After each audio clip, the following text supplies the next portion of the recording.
হাতে চা খেয়ে মুগ্ধ হয়ে যায় ঠাম্মি। হ্যাঁ বন্ধুরা, এমনটাই দেখা যাবে। বিস্তারিত জানতে ভিডিওটিতে লাইক দিয়ে চ্যানেলটি সাবস্ক্রাইব করে দেখতে থাকুন। গল্পের শুরুতেই দেখা যায় ছুটিকে ঘুমোতে বলে, আর ছুটির নিচে শোবে কি করে? আর এসি চালা আছে, তাই ঠান্ডাতে ঘুমোতে পারছিল না। ছুটি বলে এখন এখানেই আমাকে শুতে হবে। এদিকে তখন দেখতে পায় অভি। অভি তখন বলছে, কি হলো, দাঁড়িয়ে আছেন যে, ঘুমাবেন না? ঘুম, চুপ করে কথা না বলে ঘুম। আর তখন এই বলে অভি শুয়ে পড়ে। এদিকে ছুটি বলে, এত ঠান্ডা লাগছে, কি যে করি আমি। এই এসিটাও হাই পাওয়ারে দিয়ে রেখেছে, আমি কি করে ঘুমাবো? তখনই ফোন আসে আর বলে, এত রাতে আবার কে ফোন করে? এরপর দেখতে পায় যে ঝুমকি ফোন করেছে। আর তখন বলছে, ঝুমকি ফোন করে তখন সেই কথাগুলোই মনে করতে থাকে। এদিকে ঝুমকি যে মার্কেটে গিয়েছিল, অভি তাকে নিয়ে দরজাটা লাগিয়ে দিয়েছিল, সেই কথাগুলো ভেবে খুব রেগে যায়। আর বলতে থাকে যে এখন আবার এখানে দরজাটাও লাগিয়ে দিয়েছে। কি কি যে হচ্ছে আমি বুঝতে পারছি না। ওরা দুজন শান্তিতে থাকবে, আমি সেটা তো কিছুতেই হতে দেব না। এই বলে ফোন করতে থাকে। আর তখনই বলে ফোনটা এবার রিসিভ করে। কিন্তু এই অবস্থায় দেখলে তো সমস্যা হতে পারে। তার জন্যই দেখা যায় অভির পাশে যায়। অভি বলে, এটা কি করছেন? আর তখনই ফোনটা রিসিভ করে আর বলে, হ্যাঁ ঝুমকি বল, এত রাতে কেন ফোন করেছিস? আর তখনই বলতে থাকে অভি যে, বাবা, আমার সাথে থেকে 3টাও শিখে গিয়েছেন, খুব ভালো। আর তখনই অভিও দেখা যায় ছুটিকে জড়িয়ে ধরে ইচ্ছে করে বলতে থাকে যে, হ্যাঁ গো, এখন আমাদের তো আজকে ফুলসজ্জার রাত, আজকে ফোনটা রেখে দাও না। এই বলে কাছাকাছি যায়। আর তখন ঝুমকি এটা দেখে আরও বেশি রেগে যায়। এই বলে ফোনটা কেটে দেয়। তখন ঝুমকি বলে, ওরা দুজন একসঙ্গে? এই বলে দুজন একসঙ্গে আছে সেটা ভেবে খুব রেগে যায়। আর বলতে থাকে, ওদেরকে আমি কিছুতেই শান্তিতে থাকতে দেব না, যে করেই হোক। আর এদিকে দেখা যায় অভি তো ছুটিকে ধরেই রাখে, ছুটির কাছাকাছি। আর তখন এক দৃষ্টিতে ছুটির দিকে তাকিয়ে থাকে। ছুটিও তাকিয়ে থাকে। তখনই হাতটা সরিয়ে নেবে। এরপরই দেখা যায় ঘড়িটা ছুটির জামার মধ্যে লেগে যায়। তখন জামা থেকে ঘড়িটা সরিয়ে নেয়। তারপর দেখা যাবে আবার ছুটির নিচে চলে আসে ঘুমে। এরপর অভি বলছে, এবার তো ঘুম। আর তখন আবার যার মতো করে শুয়ে থাকবে। এরপরে দেখা যায় দেখতে পায় যে অভিযোগ বসে আছে।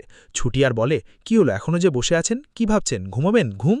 আর তখন বলতে থাকে, কি করি আমি এখন, কিভাবে যে ঘুমাবো সেটাই বুঝতে পারছি না, এত ঠান্ডা লাগছে। আর তখন বলে, আপনি তো এসি ছাড়া ঘুমোতে পারেন না, আর তার জন্য এসি ছেড়ে দিয়েছেন। আমার তো এসির জন্য ঘুমোচ্ছে না, আমার তো খুব ঠান্ডা লাগছে। তখন বলে, এখন আমি কি করব? তো সেই বলে আবার শুয়ে পড়ে। এরপর বলতে থাকে, আমার তো খুব শীত করছে, এখন কি করব আমি? এই বলে ছুটি রাখা যায় খাটের নিচে গিয়ে ঘুমিয়ে থাকে। এরপর সকাল ভোর হতেই অভি ঘুম থেকে উঠে যায়। উঠে নিচে পা দিয়ে এরপর নিচের দিকে বলতে থাকে যে, সরি, আসলে আমার সবসময় এদিক দিয়ে ওঠার অভ্যেস তো। আর তখনই নিচের দিকে তাকিয়ে দেখতে পায় যে ছুটি নেই। এরপর তো অবাক হয়ে যায়। আর বলে, দরজাটাও বন্ধ, এদিকেও নক করা, তাহলে কোথায় গিয়েছে? এই মেয়েটাকে নিয়ে না আর পারছি না, কোথায় গেল কে জানে। এই বলে ছুটি বলে ডাকতে থাকে। তখনই দেখতে পায় যে ঘরের ভেতর থেকেই আওয়াজ আসছে। আর তখন বলে, ছুটি? এরপর বলে, হ্যাঁ। তখন আবারও ডাকতে থাকে। এরপর দেখতে পায় যে খাটের নিচ থেকে আওয়াজটা আসছে। এই বলে দেখা যায় খাটের নিচে অভি ছুটি যায়। আর তখনই দেখতে পায় যে খাটের নিচেই শুয়ে আছে। তখন তো অভি অবাক হয়ে যায় আর বলে, এ কি করছেন আপনি? আপনার পাকামোনা করলে হয় না, তাই না? আর তখন ছুটি তাকিয়ে বলতে থাকে, কি করব আমি, কি করব? আপনার জন্যই তো, আপনার তো এসি ছাড়া ঘুম আসে না, আমি তো তার জন্যই খাটের নিচে ঘুমিয়েছি, আমার যা ঠান্ডা লেগেছে। আর তখন বলে, আপনি না বেশি বোঝেন। আচ্ছা, আপনি কি আমাকে ডেকে বলতে পারতেন তো যে এসিটা একটু কমিয়ে দিতে? আমি না একটু কমিয়ে দিতাম। আর তখন বলে, আপনার ঘুম ডিস্টার্ব হবে না তার জন্যই বলিনি। এরপর বলে, বাবারে, এখন তো অনেক সকাল হয়ে গিয়েছে, কাজকর্ম করতে হবে, আমাকে স্নান করতে হবে, বাড়ির তো কাজ আছে নাকি? আর তখন বলে, মানুষ কি বলবে যে নতুন বউ এভাবে ঘুমোচ্ছে? তখন বলে, এটা হচ্ছে কন্ট্রাক্টের বিয়ে, আপনি কি ভুলে গিয়েছেন? এরপর বলে, হ্যাঁ, তাও অবশ্য ঠিক বলেছেন, আমাদের কন্ট্রাক্টের বিয়ে তো যাই হোক, আপনিও কিন্তু বেশি বাড়াবাড়ি করছেন। এদিকে ঠাম্মি এসে দাঁড়িয়ে শুনতে থাকে। আর ঠাম্মি ওদের কাণ্ড দেখে অবাক হয়ে যায়। অভি তো দেখতে পায় যে ঠাম্মি দাঁড়িয়ে আছে। তখন অভি কি করবে? এদিকে তো ছুটির মতো করে বলেই যাচ্ছে নানান কথা। তখন অভি ইচ্ছে করেই উঠে দাঁড়িয়ে একটা গান চালিয়ে দেয়। আর তখন ছুটিকে নিয়ে নাচতে থাকে। ছুটি বলে, এই, এটা কি করছেন আপনি কিন্তু বেশি বাড়াবাড়ি করছেন। আর তখন বলে, ওইদিকে ঠাম্মি। আর তারপরেই দেখা যাবে ছুটি ওদিকে তাকিয়ে দেখতে পায় যে ঠাম্মি এসেছে। তখন ঠাম্মিকে দেখে ছুটি আর কিছুই করতে পারে না। ছুটি বলে, একটু বেশি বাড়াবাড়ি হয়ে যাচ্ছে না? সবাইকে রাগানোর এত কী দরকার ছিল? তখন ইচ্ছে করেই অভি ছুটিকে নিয়ে নাচতে থাকে। ঠাম্মি এটা দেখে খুব রেগে যায় আর বলে, সকাল সুরেই নাচ শুরু দিয়েছে নতুন বউকে নিয়ে, এগুলো কি আর চোখে দেখা যায়? আর তখনই সেখানে ঈশা চলে আসে। ঈশা দেখতে পায় যে ঠাম্মি খুবই রেগে আছে। ঠাম্মি নানান কথা বলছে। আর তখন ছুটিকে ধরে বলছে, এই মেয়ে, আর তারপরে বলছে হ্যাঁ ঠাম্মি। এরপর বলে তোমাকে এখন ইচ্ছে করছে না এখন ঠাসি একটা চড় মারি, বুঝতে পারলে তো? তোমার মতো নির্লজ্জ মেয়ে আমি একটাও দেখিনি। এদিকে আগে থেকে ঈশা ভিডিও করে নেয় যে ঝুমকিকে পাঠাবে বলে। আর তারপরেই দেখা যাবে যে ছুটিকে কথা বললে ছুটি তো একটা কথারও উত্তর দিতে পারে না। আর ঠাম্মি বলছে যে এখন ইচ্ছে করছে তোমাকে ঠাসিয়ে চড় মারি, কিন্তু পারছি না, বুঝতে পারলে তো? ঈশা বলে ঠাম্মি তুমি চলো এখান থেকে, তোমাকে এ সমস্ত দেখতে হবে না। আর তখন এদিকে অভি বলছে ও আমার স্ত্রী ঠাম্মি, আর তুমি যা খুশি তাই এভাবে বলে দিচ্ছ। আমরা কি রোম্যান্টিক করতে পারি না? আমরা কি একটু স্বামী স্ত্রী একটু ডান্স করতে পারি না? তুমি এগুলো কি শুরু করেছো বলো তো? ভালোবেসে তো আমরা একটু নিজেরা কাছাকাছি আসতে পারি। ঠাম্মি বলে বেহায়া নির্লজ্জ একটা ছেলে, এই রকম মেয়ের পাল্লায় পড়ে তুমি কি করেছো আমার নাতিকে? হ্যাঁ, এরকমভাবে আমার নাতিকে বশ করেছো? আর তখন ঈশা বলে ঠাম্মি তোমাকে এগুলো দেখতে হবে না। ভাই তোমরা কি স্বামীকে না দেখিয়ে না ছেলে কি তোদের হতো না? এই বলে সেখান থেকে চলে যায়। এদিকে তখন ছুটি অভিকে বলছে আপনি আমাকে মাফ করুন, এবার আপনি অনেক করছেন, বুঝতে পারলেন তো? কি দরকার ছিল এভাবে মানুষকে রাগানো? এত না রাগালেই কি আপনার চলে না? আর অন্যদিকে দেখা যাবে ঝুমকিকে ভিডিওটা পাঠিয়ে দেয় ঈশার ভিডিওটা দেখে ঝুমকি তো খুব রেগে যায় আর বলে সকাল সুরেই ডান্স করা হচ্ছে, বউকে নিয়ে রোম্যান্টিক করা, বের করছি। আর তখনই দেখা যাবে সেখানে পুরীর কাকা চলে আসে, আর কাকা তো ভাই চলে আসে। আর তখন বলতে থাকে তুমি কেন ওই ম্যাডামের ফোন ধরছ না বলো তো? ওইদিকে তো ওরা ছদ্মবেশ নিয়ে বাড়িতে চলে এসেছে।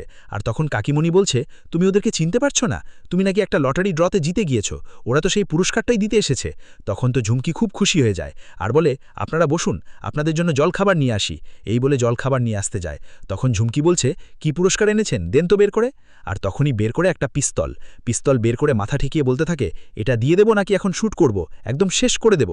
তখন বলে এ কি আপনারা কে? তখন বলে কে, চিনতে পারছো না? এই বলে তখন কথা বললে চিনতে পেরে যায়। আর তখন বলে আমি কি করেছি? তখন বলে কি করেছো? তোমাকে ফোন করলে পাওয়া যায় না, একটা কথাও তুমি শোনো না। হ্যাঁ, কি পেয়েছোটা কি? তোমাকে কিসের জন্য পাঠানো হয়েছে? তুমি কি নিজে বিলাসিতা করার জন্য তোমাকে পাঠানো হয়েছে? আমরা যে কাজ দিয়েছি তুমি কি সেই কাজ করছো?